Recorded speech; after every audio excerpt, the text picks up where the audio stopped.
Kejaksaan Negeri Maros menetapkan tersangka baru dalam kasus dugaan tindak pidana korupsi pengadaan barang di Dinas Komunikasi, Informatika, Statistik, dan Persandian Maros.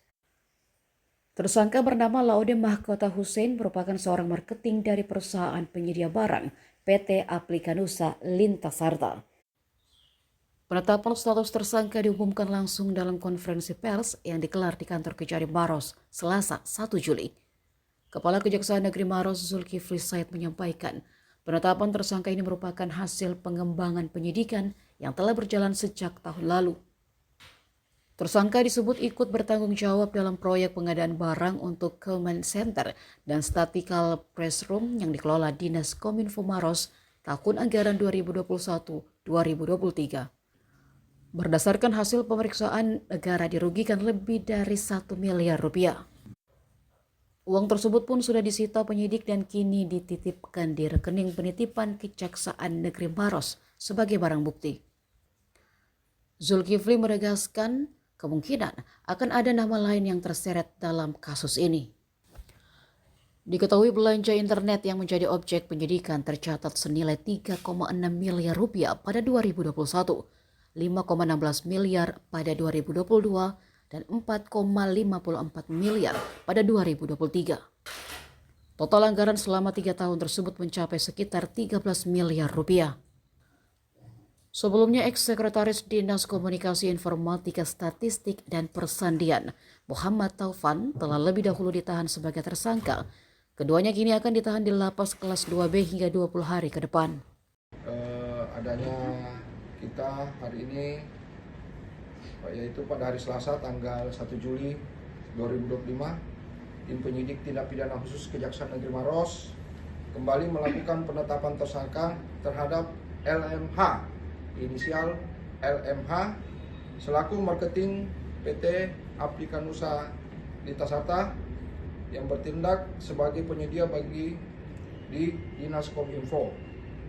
Berdasarkan surat penetapan tersangka nomor R253 garing P.4.16 garing FD.1 garing 07 garing 2025 tanggal 1 Juli 2025, dan adapun tersangka akan kami lakukan penahanan selama 20 hari ke depan di lapas kelas 2B Maros.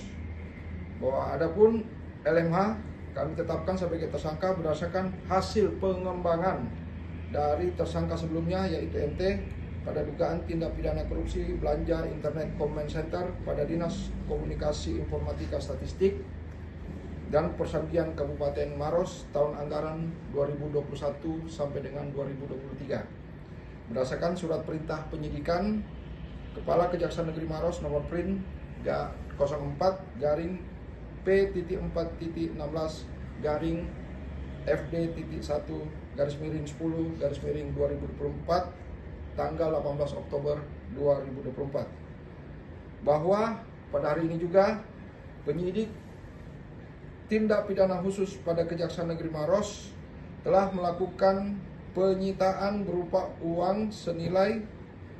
1.049.469.989 sebagai pengembalian kerugian negara yang kami sita sebagai barang bukti dan akan kami titipkan pada rekening penitipan kantor Kejaksaan Negeri Maros.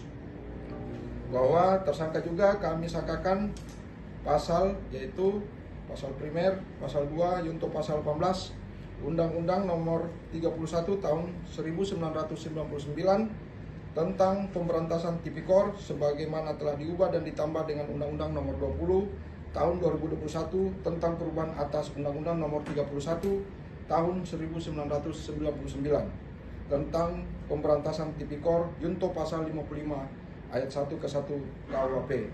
Subsidiar pasal 3 junto pasal 18 Undang-Undang nomor 31 tahun 1999 tentang pemberantasan tipikor sebagaimana telah diubah dan ditambah dengan Undang-Undang nomor 20 tahun 2001 tentang perubahan atas Undang-Undang nomor 31 tahun 1999 tentang pemberantasan tipikor junto pasal 55 ayat 1 ke 1 KUHP. Selanjutnya, kami selaku Kepala Kejaksaan Negeri Maros menghimbau kepada seluruh pihak atau masyarakat Maros agar tidak mempercayai pihak-pihak yang mengatasnamakan Kepala Kejaksaan Negeri Maros ataupun tim penyidik untuk meminta imbalan dalam hal penanganan perkara dimaksud. Demikian press release kami pada malam hari ini. Adapun nanti ada pertanyaan atau apa, kami mungkin persilakan. Saya tutup. Download Tribun X sekarang, menghadirkan lokal menjadi Indonesia.